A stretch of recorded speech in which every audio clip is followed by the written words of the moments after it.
দেখো বন্ধুরা, ফাইনালি কিন্তু আমার ফুলকপি আলু দিয়ে ডিমের ঝোল রেডি।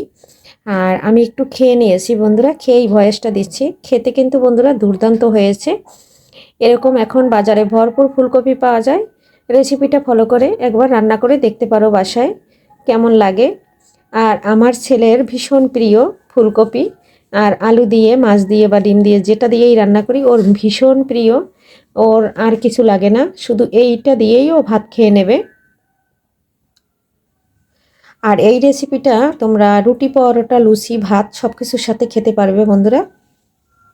নমস্কার বন্ধুরা, সবাই কেমন আছো? আমি পাপড়ি কিচেন অ্যান্ড ব্লগ থেকে চলে আসলাম তোমাদের মাঝে নতুন একটা রেসিপি নিয়ে। এখন তো ভরপুর ফুলকপির মৌসুম।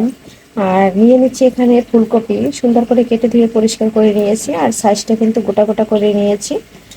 আর আজকে রান্না করবো এটা ডিম দিয়ে, আলু দিয়ে ফুলকপি রান্না করব। দেখতে থাকো বন্ধুরা, সাথে থাকো কিভাবে রান্না করি। এদিকে ডিমটা সুন্দর করে সিদ্ধ করে ছুলে নিয়েছি। 5টা ডিম নিয়েছি। আর এই 5টা ডিম দিয়েই আজকে আমি ফুলকপি আলু রান্না করব। নতুন আলুটা আমি সুন্দর করে কেটে নিয়েছি, কেটে দিয়ে সুন্দর করে পরিষ্কার করে নিয়েছি।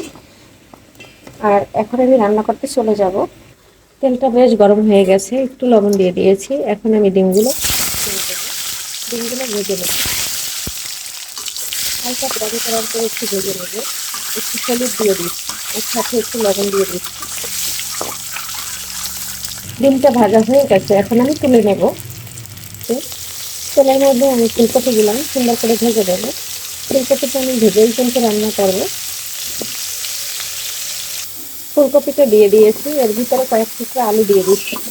আলুটা দিয়েও আমি সুন্দর করে ফুলকপির সাথে নেড়েচেড়ে ভেজে দেবো। আমার ভিডিও পাশে এবং দূরে, দেশ ও দেশের বাহির থেকে যে বন্ধুরা এবং দেখতেছে, সবার জন্য অনেক অনেক দোয়া এবং শুভকামনা, ভালোবাসা রইল অবিরাম। এভাবে আমার পাশে থাকো বন্ধুরা, আমার ভিডিও দেখো। আর বন্ধুরা, কখনো ভিডিওটা আমার স্কিপ করবে না, যতটুকু ভালো লাগবে ততটুকু দেখবে। কারণ আমি একটা ভিডিও করি একবারে ছোট ছোট, 5 মিনিট, 6 মিনিট, 7 মিনিট।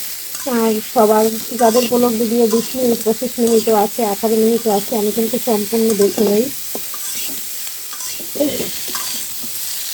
এভাবে বন্ধুরা পাশে থাকবে। আর ভিডিওটা দেখার সময় যতটুকুই দেখবে, যদি একটা লাইক দিয়ে কন্টিনিউ করবে, কারণ তোমাদের একটা লাইকের কারণে নিয়ে যেতে পারবে নতুন নতুন বন্ধুদের কাছে। প্লিজ বন্ধুরা, একটা লাইক দিয়ে ভিডিওটা কন্টিনিউ করবে। ফুলকপি এবং আলু সুন্দর করে ভেজে নিয়েছি, এখন আমি তুলে দেবো। তুলে নিয়ে পরবর্তী স্টেপে চলে যাবো রান্না করতে। ফুলকপিটা তুলে নিয়ে ফোড়নে দিয়ে দিচ্ছি জিরা, আর দিয়ে দিচ্ছি তেজপাতা। এখানে দিয়ে দেবো 2 টুকরা দারচিনি দিয়ে দিচ্ছি, আর একটা এলাচ দিয়ে দিচ্ছি। এখন এটা ভাজা হয়ে গেছে, এখানে এখন বাটা মশলা ব্যবহার করব। কয়েকটা কাঁচামরিচ দিয়ে দিচ্ছি। রসুন একটা দেওয়ার পরে এখন আমি পেঁয়াজ বাটা দিয়ে দিচ্ছি। সামান্য একটু আদা বাটা দিয়ে দিচ্ছি।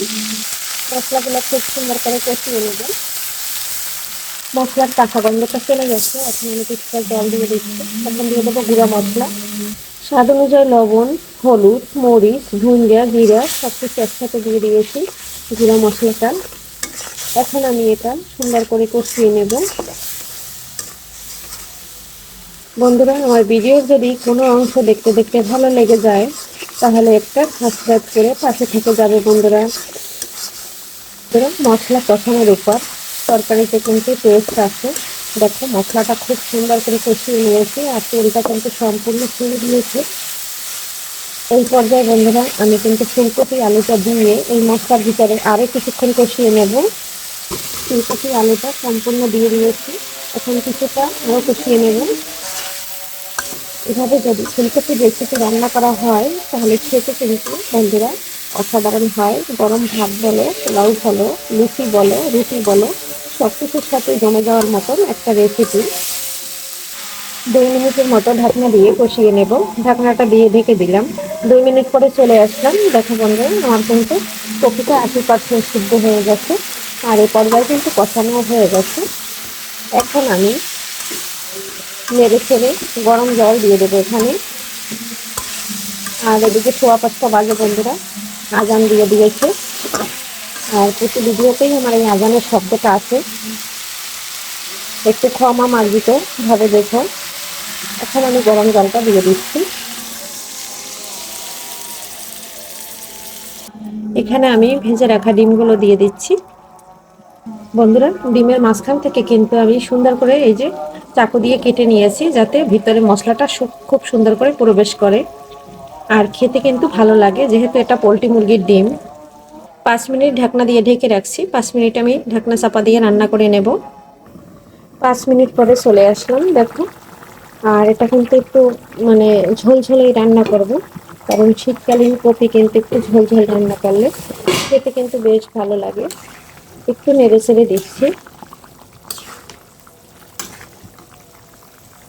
এখানে দেখো বন্ধুরা, আমি একটু গরম মশলার গুঁড়া আর একটু জিরার গুঁড়া নিয়েছি, এটা আমি দিয়ে নেড়ে চেড়ে নেব। কারণ এই কপিটা রান্না করলে একটু গরম মশলার গুঁড়া দিলে ভালো হয়। গরম মশলা এখানে দারচিনি, এলাচ গুঁড়া করে নিয়েছি, আর জিরা ভেজে গুঁড়া করে নিয়েছি, সেটাই কিন্তু দিয়ে দিচ্ছি। দুইটা কিন্তু আলাদা আলাদা দিয়ে দিচ্ছি। এখন এদিকে দেখো আমার রান্না হয়ে গেছে। এখন এই পর্যায়ে ধনেপাতাগুলো দিয়ে দেবো, দিয়ে নেড়ে চেড়ে আমি নামিয়ে নেব, কারণ ঝোল আর শুকাবো না, একটু ঝোল ঝোল থাকবে। আর দেখো বন্ধুরা, আমার একটা কপিও কিন্তু ভাঙে নাই, সম্পূর্ণ কপি কিন্তু একবারে আস্তে রয়েছে। ডিম, ফুলকপি, আলুর ঝোল আমার রান্না হয়ে গেছে।